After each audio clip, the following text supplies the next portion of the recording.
August 2nd, 2002, the Washington Post reveals that FBI agents have questioned nearly all 37 members of the Senate and House Intelligence Committees about 9/11 related information leaks. In particular, in June 2002, the media reported that the day before 9/11, the NSA intercepted the message, "The match is about to begin, and tomorrow is 0 hour." The FBI have asked the members to submit to the lie detector tests, but most have refused. Congress people expressed grave concern for this historically unprecedented move.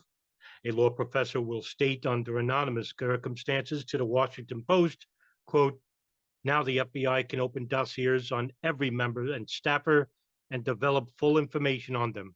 It creates a great chilling effect on those who would be critical of the FBI," end quote.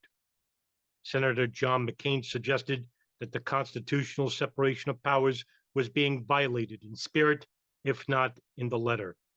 He went on to say, quote, "What you have here is an organization compelling dossiers on people who are investigating the same organization.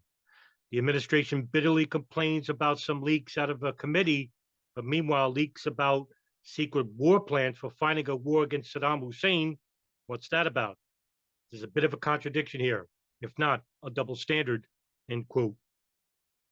Later, the search for the source of the leak intensifies to unprecedented levels as the FBI asks 17 senators to turn over their phone records, appointment calendars, and schedules that would reveal their possible contact with reporters.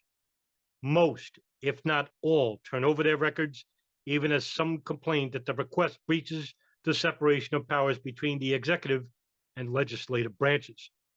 One senator will go on to say on the record anonymously, "The FBI is trying to put a danger on our activities, and I think they will be successful." In June of 2004, it's reported that the probe is now focusing on Senator Richard Shelby. He is never charged with any crime relating to the leak. But several months later, the Senate Ethics Committee will announce that they have dropped the probe of Shelby, citing insufficient evidence.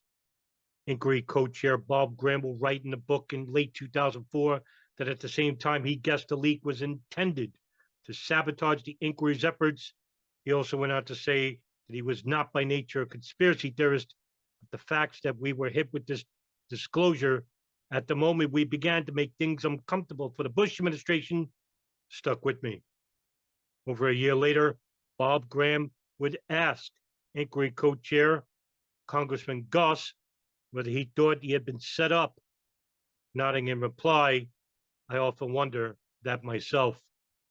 By September 5th of 2002, Shelby, who is the highest ranking Republican on the Senate Intelligence Committee, expressed doubts that the committee's congressional inquiry will be able to accomplish anything, and he supports an independent investigation to follow up.